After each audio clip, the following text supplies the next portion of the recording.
Assalamualaikum warahmatullahi wabarakatuh.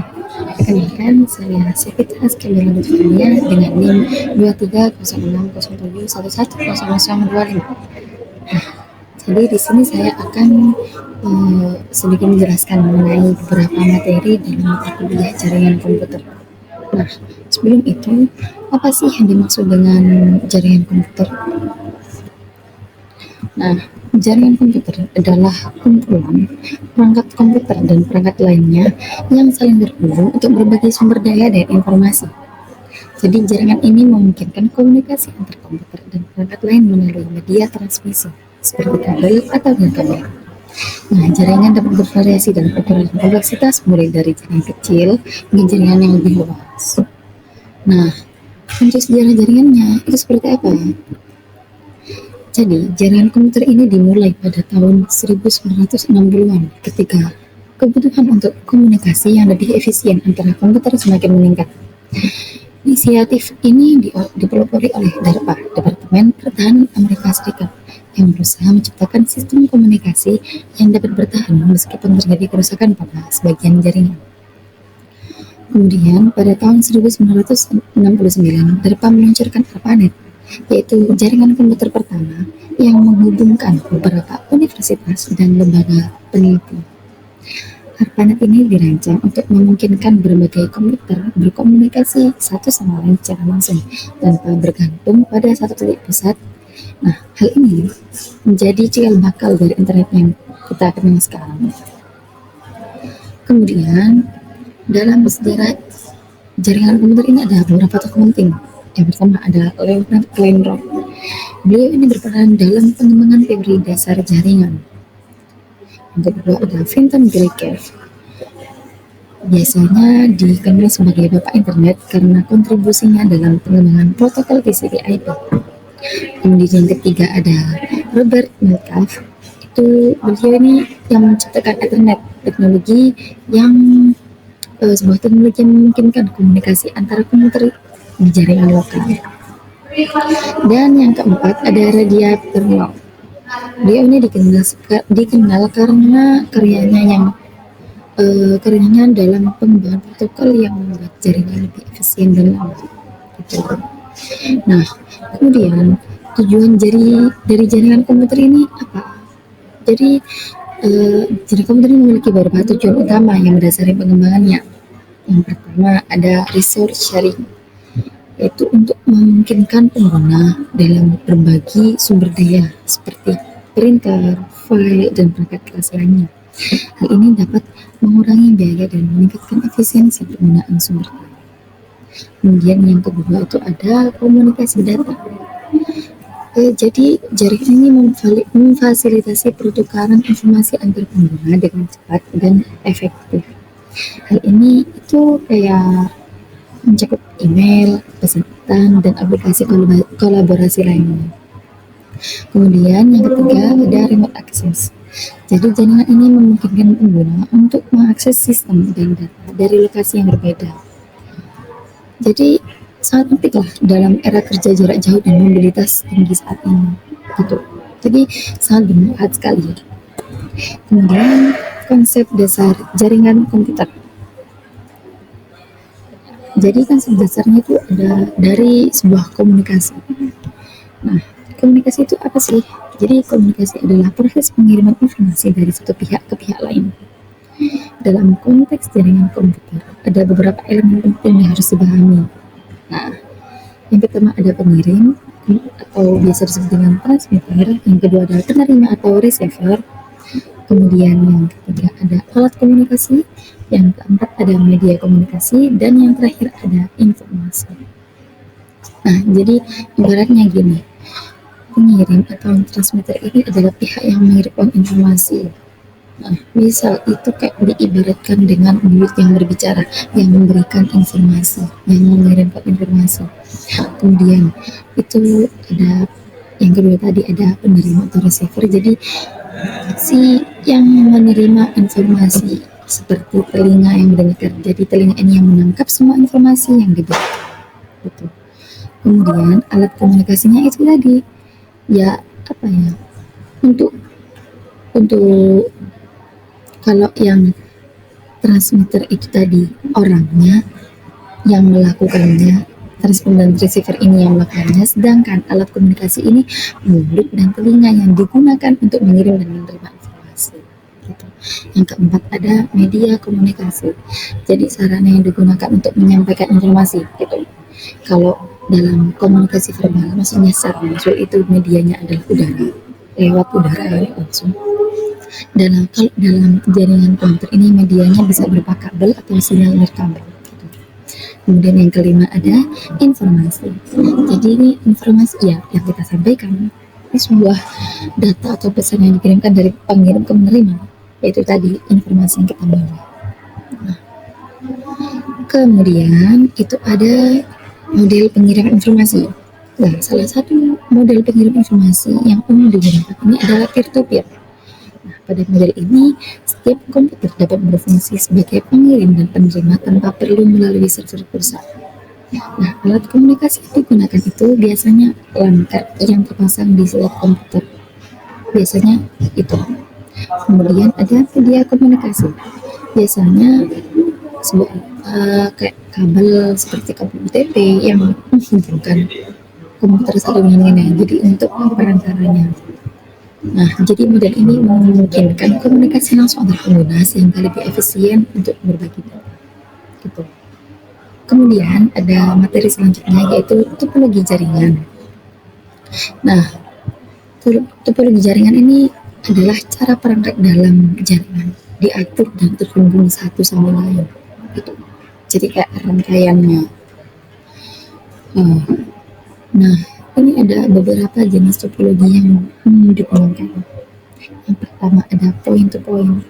Jadi point to point ini digunakan untuk menghubungkan dua komputer secara langsung dengan menggunakan kabel UTP crossover. Gitu. Nah, kelebihan dari jenis topologi ini itu sederhana dan mudah diimplementasikan. Kemudian yang kedua ada bus. Dengan jenis topologi ini itu menggunakan kabel koaksial dengan T-konektor.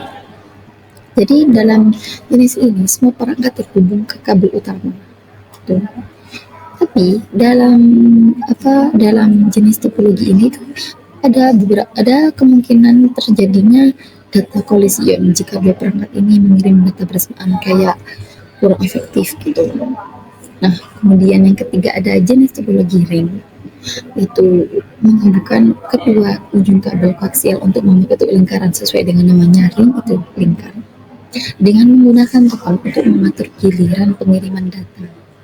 Nah, kelemahan dalam jenis topologi ini nih, jika satu komputer rusak itu seluruh jaringannya bisa lumpuh, bisa ikut rusak juga. Jadi saling terhubung, saling berhubungan lah antara satu sama lain. Kemudian yang keempat ini ada jenis topologi jaringan star.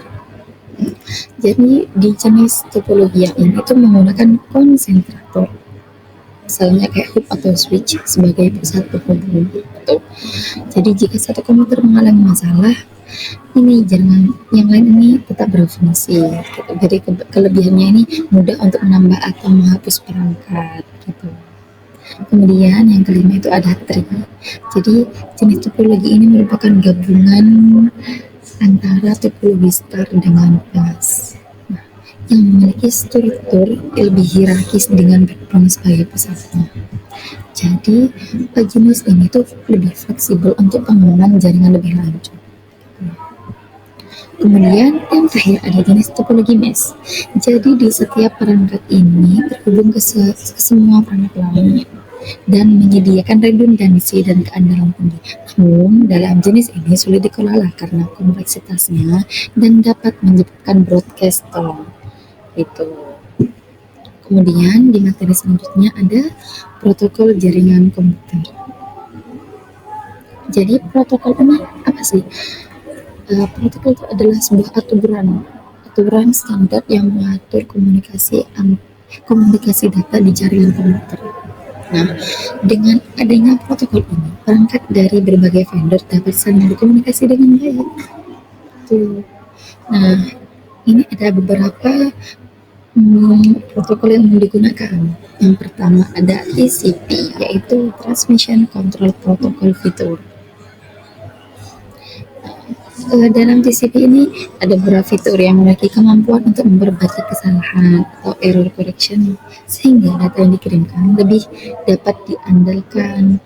Nah, kelebihan dari TCP ini, meskipun relatif lambat, dia ini bisa memastikan bahwa data sampai dengan aman dan dalam urutan yang benar.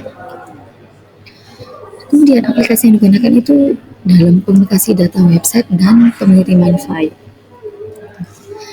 Kemudian yang kedua ada UDP atau User Datagram Protocol. Nah, dalam UDP ini menggunakan prinsip send and forget, di mana data dikirim tanpa menunggu konfirmasi penerimaan. Kelebihan dari UDP ini lebih cepat dibandingkan TCP tadi, namun tidak menjamin keandalan pengiriman data. Nah, biasanya UDP ini cocok untuk aplikasi seperti permintaan DNS dan streaming video. Gitu ya. Kemudian yang ketiga ada ICMP, Internet Control Message Protocol. Jadi fungsinya ICMP ini digunakan untuk memeriksa status jaringan seperti menguji jalur dan mengukur waktu pengiriman data. Itu ya, berfungsinya untuk sebagai menguji jalurnya dan mengukur waktu. Kemudian ada TCP/IP. Jadi TCP/IP ini merupakan protokol komunikasi utama di jaringan komputer yang memastikan pengiriman data berlangsung dengan baik. Nah, dalam TCP/IP ini ada beberapa lapisan. Yang pertama ada network interface layer, itu biasanya untuk mengatur media pengiriman data. Kemudian ada internet layer untuk menentukan alamat IP dan fragmentasi data. Kemudian ada transport layer, itu untuk menjamin data diterima dengan baik menggunakan TCP atau UDP. Kemudian terakhir ada application layer, jadi untuk standar komunikasi untuk aplikasi seperti HTTP dan SMTP. Nah, untuk pembahasan selanjutnya ada di materi selanjutnya. Kemudian lanjut pada jenis protokol umumnya yang umum digunakan itu yang kelima ada DNS, yaitu Domain Name System. Jadi fungsinya ini untuk memetakan nama domain ke alamat IP sehingga pengguna lebih mudah mengingat nama daripada angka. Nah, hierarki domainnya itu ada 3. Yang pertama itu level domain, itu biasanya .com, jadi yang paling belakang. Kemudian ada second level domain, itu seperti jaringan lebih luasnya itu ada misal kayak Win Serit Malang.ac.id. Kemudian ada third level domain itu kayak e-learning Win Malang.ac.id. Kemudian yang keenam ada DHCP, yaitu Dynamic Host Configuration Protocol. Jadi fungsinya ini untuk membandingkan konfigurasi jaringan secara otomatis, termasuk IP address, subnet, gateway, dan DNS. Nah, jenis protokol yang ketujuh ini ada HTTP, Hypertext Transfer Protocol. Jadi protokol ini berfungsi untuk komunikasi antara klien dan server di website.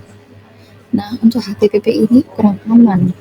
Ya, untuk keamanan lebih baik ini kayak HTTPS itu yang untuk mengenkripsi data. Jadi lebih baik menggunakan HTTPS daripada HTTP karena lebih aman yang HTTPS.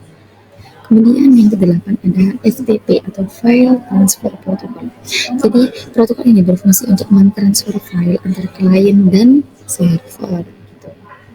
Nah, FTP ini juga tidak aman. Kalau FTP ini lebih disarankan menggunakan SFTP atau FTPS untuk enkripsinya.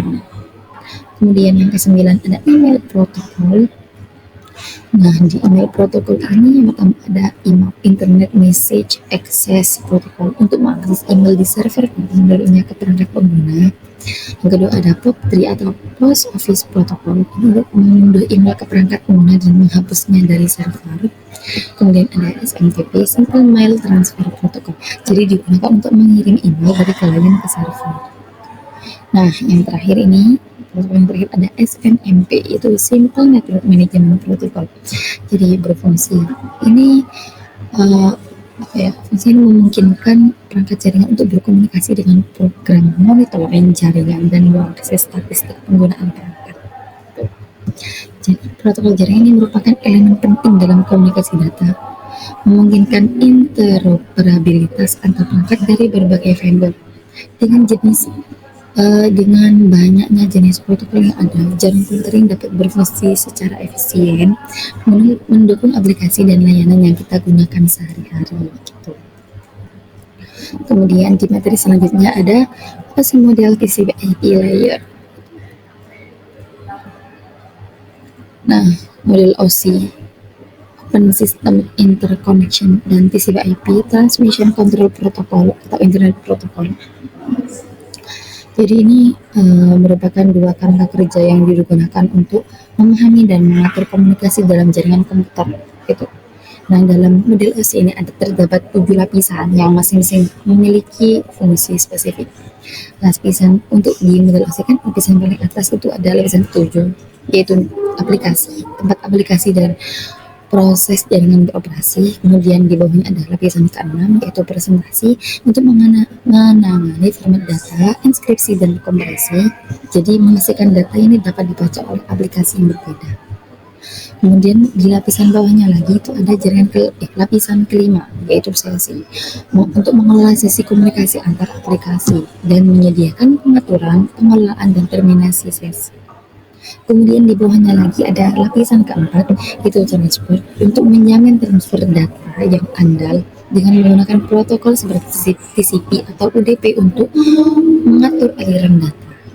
Kemudian di bawahnya lagi ada lapisan ketiga, yaitu jaringan. Jadi untuk menentukan jalur data melalui jaringan dengan menggunakan alamat IP untuk mengarahkan paket ke tujuan yang benar. Kemudian lapisan di bawahnya lagi ada lapisan kedua, itu data link. Ini untuk mengatur pengiriman data antar perangkat di jaringan yang sama dengan menggunakan alamat MAC untuk mengidentifikasi perangkat. Dan yang lapisan paling bawah itu lapisan fisik. Jadi di lapisan fisik ini untuk mengatur transmisi fisik data melalui media seperti kabel, gelombang radio, dan lain-lain, itu yang mencakup spesifikasi perangkat keras dan konektor. Nah, kemudian dalam model PCIe ini memiliki 4 lapisan yang lebih sederhana daripada model OSI tadi. Nah, lapisan yang paling atas itu ada lapisan aplikasi, yaitu menggabungkan fungsi lapisan aplikasi, presentasi, dan sesi dari model OSI. Jadi dicakup dalam satu lapisan ini kalau di model TCP. Jadi protokol-protokol seperti HTTP, FTP, dan SMTP itu ada di lapisan ini. Kemudian lapisan di bawahnya ada lapisan transport, jadi dengan menggunakan TCP dan UDP.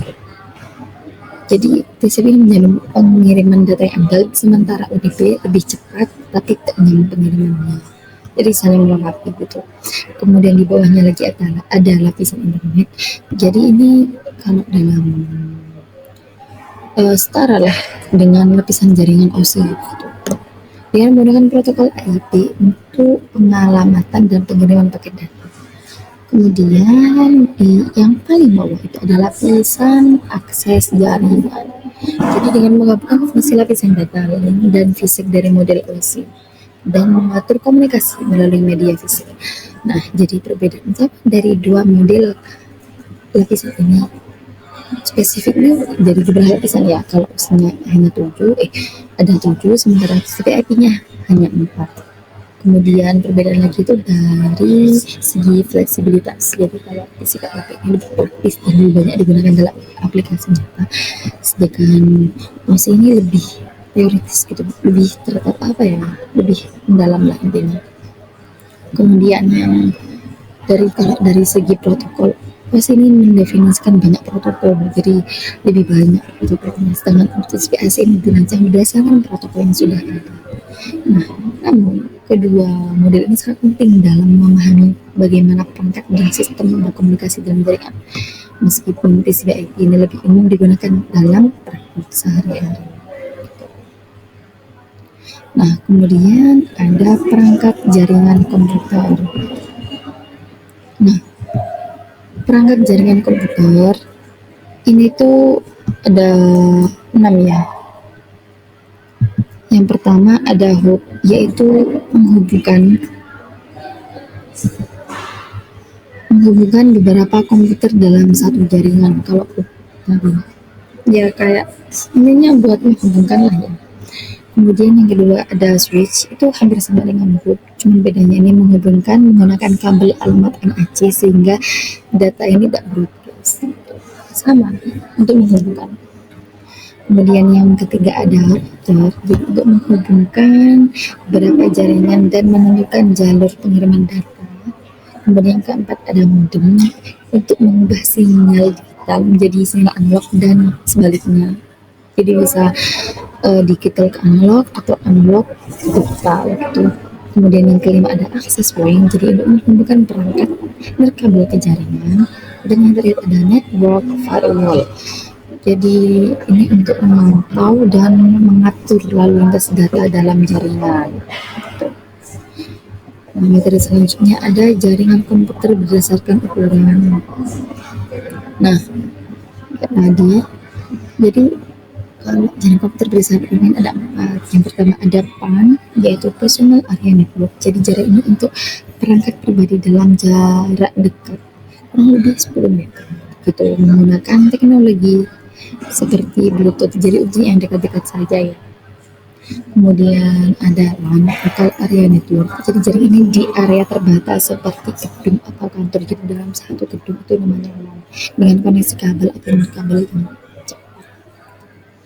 Kemudian yang ketiga ada MAN, itu menghubungkan beberapa LAN, jadi hubungan antara LAN satu dengan yang lain, itu namanya LAN. Bisa kayak dalam satu kota gitu contohnya, ya gimana, antar gedung lah intinya ke sana gitu. Kemudian yang terakhir, jalan paling besar itu ada WAN, Wide Area Network. Jadi ini menghubungkan banyak LAN dan MAN di jarak jauh. Jadi ini dimiliki oleh organisasi seperti perusahaan. Jadi ini lebih luas lagi, kayak lebih jangkauannya lebih luas lah daripada MAN gitu. Kemudian media transmisi jaringan komputer. Oke, sebentar. Nah, media transmisi dalam jaringan komputer ini adalah cara fisik untuk mengirimkan data dari satu perangkat ke perangkat lainnya. Nah, pada OSI layer 1, lapisan fisik, media transmisi ini dibagi menjadi 2 kategori. Tuh. Yaitu yang pertama ada wide terarah dan unwide tidak terarah. Nah, dalam media transmisi wide ini ada 3. Yang pertama ada koaksial kabel, kemudian ada kabel UTP atau bisa ya biasanya dipakai dalam untuk menyambungkan jaringan. Kemudian yang ketiga ada fiber optik. Kemudian media transmisi yang unwide atau yang tidak terarah itu ada 5. Yang pertama ada Wi-Fi wireless fidelity, kemudian ada IRDA Infrared Data Association, yang ketiga ada microwave, yang keempat ada satellite, dan yang kelima adalah light fidelity. Nah, metode selanjutnya, metode terakhir itu ada terminasi kabel UTP. Benar. Nah, jadi kabel UTP itu atau namanya itu unshared twice wire adalah kabel yang biasa digunakan untuk membuat jaringan atau network komputer, berupa kabel yang di dalamnya berisi 4 pasang kabel yang setiap pasangnya ini adalah kembar dengan ujung konektor RJ45. Nah, jenis kabel ini sebuah jenis kabel yang menggunakan bahan dasar tembaga yang tidak dilengkapi dengan shell internal. Jadi kalau yang ada pelengkap shell internalnya itu namanya STP. Nah, untuk kabel UTP ini tapi kayak sebuah jenis kabel yang paling umum sering digunakan dalam jaringan LAN gitu, karena memang harganya yang rendah, fleksibel, dan kinerja yang ditunjukkan ini relatif bagus gitu. Nah, dalam kabel UTP ini terdapat insulasi satu lapis yang melindungi kabel dari ketegangan fisik atau kerusakan. Tapi tidak seperti kabel shire, twice wire atau STP. Insulasi tersebut ini tidak melindungi kabel dari interferensi elektromagnetik. Gitu. Kabel OTP ini yang digunakan pada jaringan komunikasi data mengikuti standar TIA atau TIA T568B atau konektor RJ45 yang untuk konektor ini yang digunakan untuk menghubungkan komputer atau PC ke hub untuk intinya untuk penghubung lah saling melengkapi gitu alatnya. Nah, dalam kabel OTP ini dikenal dengan dua jenis susunan pengkabelan. Yang pertama ada crossover dan straight. Kabel cross ini biasa digunakan untuk menghubungkan antar komputer dengan komputer lain, itu atau dari laptop ke laptop lain ataupun komputer ke laptop. Nah, itu yang terakhir. Sedangkan untuk kabel strike ini kabel yang digunakan untuk menghubungkan komputer dengan hub switch atau dengan komputer dengan niche dan lainnya. Jadi lebih ke penghubungannya. Nah, jadi cukuplah ya sedikit penjelasan mengenai beberapa materi dalam mata kuliah jaringan komputer ini. Terima kasih dan assalamualaikum warahmatullahi wabarakatuh. Sampai jumpa.